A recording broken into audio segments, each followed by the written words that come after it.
Hey guys, it's Simmons here, back again with another edition of the 13 Days of Helloween. Today we are on day 6, and today we're having a look at KISS! The hottest band in the world, right? Specifically the Psycho Circus line of figures. These came out, I think, 98.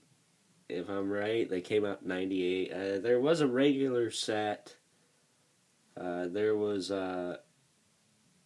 them just normal, but they had the letters that I imagine connected together and made the KISS logo, and they had instruments and stuff. And then there was the re-release of that came with records, I believe. But this, you could say, is KISS Series 3. And yeah, this is the Psycho Circus. So we're going to break this down. We're going to review each figure individually. Excuse me. And hopefully we'll keep it under a 20-minute limit here. So let's kick things off with Paul Stanley. Alrighty, and kicking things off with Paul Stanley, as said before. Taking a quick look at his accessories. He does come with a couple of little figures. He comes with this dog, which I believe has a head joint, but it's stuck. I'm not going to move it. But yeah, you can see there it's a little teeny KISS doggy. He's got some face paint there. It's like a poodle Dalmatian hybrid, it looks like, because it's got the little fuzzy things on the end of its ears and the legs and the tail and the shoulder area. But I don't believe it's got any other articulation other than the head, which is stuck on mine. So yeah. But that's the little doggy. Then he also comes with a clown, which actually has a little bit more articulation. He's got a swivel in the head, in the shoulders, and then the wrists also rotate. Now, I don't remember, I broke one of the wrists off. I think it was this side. So, yeah. But he's got that, and he's got a rotation in his big goofy clown shoes. Big goofy clown shoes. Look at it. It's funny. And he's actually got a butt flap, which is pretty hilarious. So that's the little clown. Boo. So I drop him on the freaking dog there. Drop it on the dog. But I have a look at Paul Stanley here. He comes with this nifty little sword accessory.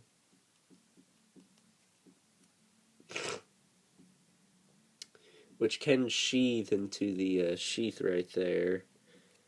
So, just for kicks and giggles, I'm going to stick it in there.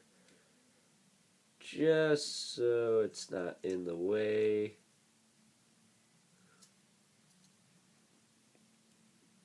And he's also got this giant backpack. I don't know what in the Sam hell this crazy contraption is, but it's pretty freaking crazy, cool looking. But he does resemble Paul Stanley. Pretty good. Pretty good.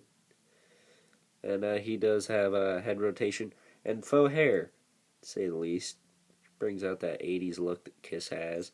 And all their heads are squishy. It's pretty weird, but okay. They all have shoulder rotation. All the figures do. But then after that, it really gets kind of different. Other than the hips. They all swivel at the hip. I don't think this guy's got a waist. No, he's got a waist joint. I think they all have a waist joint too. Head, shoulder, and waist and hips. I think they all have that range of movement. But that's actually all Gene has. Oh no, he's got an extra bit, but we'll go over that when we look at him. But Paul here actually has a bicep rotation there, and here it's just a wrist swivel, so that is it. And then he actually has a hinge at the knee. He's got some pretty cool knee pads too, and shoulder pads. You can see it's their masks or whatever, or they look like masks anyway. They're pretty cool looking. But yeah, that is, in a nutshell, Paul Stanley. And he's got the big boots too. course.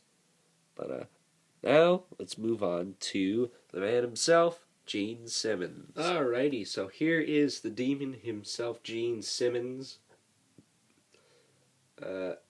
Obviously my favorite of the series.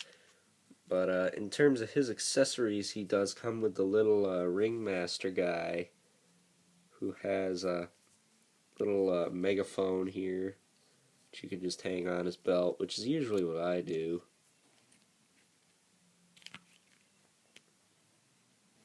Just like that. And he's got the little serpent cane there. I do want to mention Paul Stanley did come with some juggling accessories for the clown. I just freaking just left those in the bag where they're at, so I didn't lose them.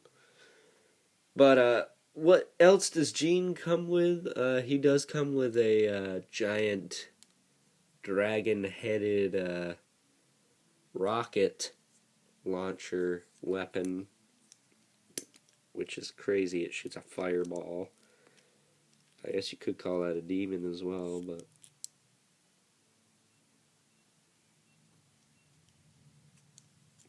crap.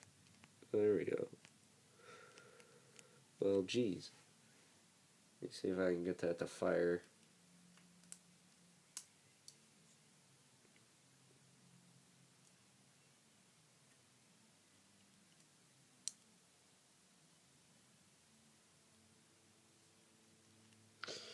Oh, it doesn't like the fire.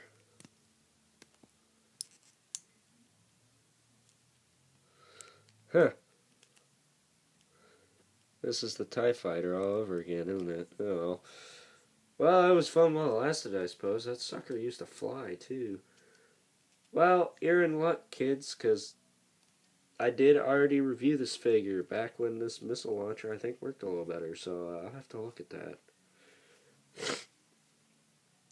But, looking at the figure himself, he also comes with this nifty axe here, which I'm leaving in his hand, deal with it, because it's a pain in the butt to get in there. He's got an awesome skull belt, and he's got some awesome shoes. Gene's always got the coolest clothes, in my opinion. And he's got this giant armored arm here, and that's the extra bit of articulation he's got. He's got the swivel at the wrist. But he does have some blood dripping out of his mouth there. He's got the faux hair. Really good likeness to him as well. And on the back, he's got some bat wings to accommodate the demon vibe. He's also got it on his boots. Yeah, that's just cool, man. You gotta appreciate when a figure is done right. So, Gene, definitely my favorite of the set. Now let's move on to Ace Frehley.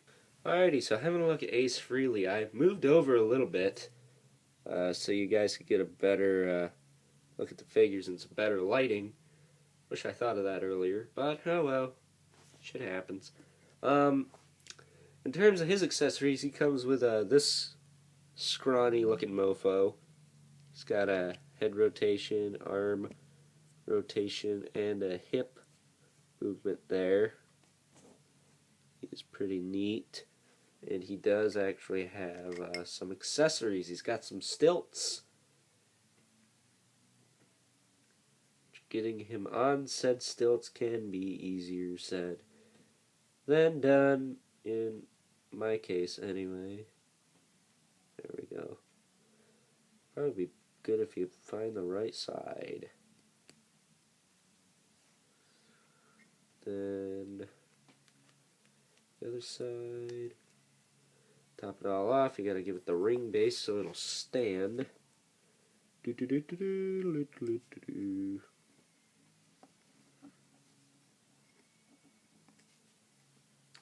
And putting him back here, we're gonna pan the camera up so you can see that. He probably stands well over a foot, or at least a foot. It's pretty tall. It's the tallest figure in the line with those on, but without him, he's just a average Joe scrawny looking mofo. So, yeah, that's that. And then Ace Frehley himself has some missiles he can fire. Well, not really. But he's got the same type of deal over here. Actually, that looks like a different missile entirely. No, that's the same one. But added articulation on him, he does have he still has a waist joint. This was the only one I didn't know if it still had that. He's got a rotation here, and I think he's got a rotation at the hands. Yeah. And he's also got the knee joints like Paul Stanley. But overall, he's very, I guess, techno-looking.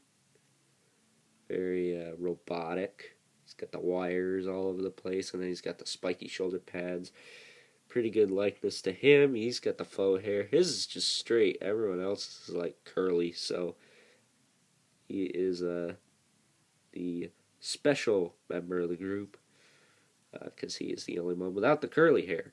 But that is Ace Frehley in a nutshell. So now we are going to top things off with Peter Criss. Alrighty, so here is Peter Criss. And in terms of his accessories, he comes with this crazy looking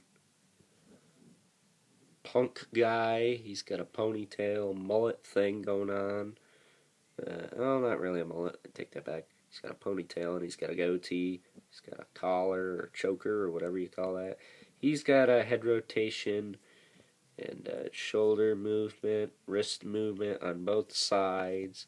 And he's got a bicep swivel there. And he's got a waist joint. He's got KISS on his shirt. And he's got some tats. He's got the yin-yang over there. He's got some other stuff over here going on. I think that might just be arm hair.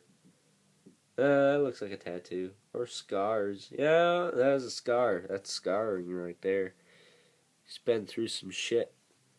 But that's that. And then it also came with, if I can find it. There it is. This crazy cat. I thought this cat was just a normal cat.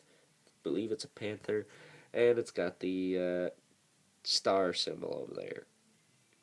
So it's not just a cat. It's a KISS cat. So I guess if you were to take a black Sharpie to that, you'd be able to cover that up. But why would you want to do that? It's a KISS cat. It's a pretty cool KISS cat too. So that's that. And then he also, of course, comes with some weapons. He comes with the spear here. And he also comes with a shank. Stores on the side. There. You know what? I'll do it like that. And in terms of his articulation, he's got the same as everyone else. I do believe he's got the, he's got the waist swivel. He's even got the hip joints, which is funny, because usually if they're posed like this, they don't have that. But he does have the wrist joint, so I guess it's safe to say everyone has wrist joints in this line. Even the basic little figures, except for the one guy on the stilts there. But, you know, what are you going to do? He does actually have a hinge in the shoulder, which is pretty cool, so you can move his arms in and back out. That's how I have him posed, as you see here. And then he actually has a cloth cape. Feels really nice. I like it feels kind of like a magic eraser, but it's cloth. I guess that's the best way to put it. And he's also got the faux hair going on. This is pretty straight too, I guess, but still got that curly feel like the others. And he's actually got chains all over the place. He's got the chains there. But all these figures, I believe, have real metal chains, except Ace. I think Ace is the only one lacking them. But he doesn't really need them. So now it's time for a final synopsis and ratings for all these guys. So let's get on with that. Alrighty, guys. So in a nutshell, that is the KISS Psycho Circus series. Pretty solid series. If I had to pick a favorite, it's obviously Gene Simmons over there. Just because it's the demon. Come on now. But the other figures are really cool too. If I had to individually rate these figures, Paul Stanley would get a 9. Gene Simmons, of course, a 10. Ace Frehley, a 9. And Peter Criss, an 8, just because of his preposedness. It's just a little, it's a little bit different compared to the other figures, but that is what makes him unique. That's still a pretty cool figure. So overall, I'd say if you're a KISS fan, pick these up. If you're an action figure collector, they are pretty cool figures if you can just get the KISS members themselves. These little additional figures are pretty cool too, but they're nothing to write home about. But other than that, guys, I hope you enjoyed this edition of the 13 Days of Helloween. And until next time, I'll catch you guys later. It's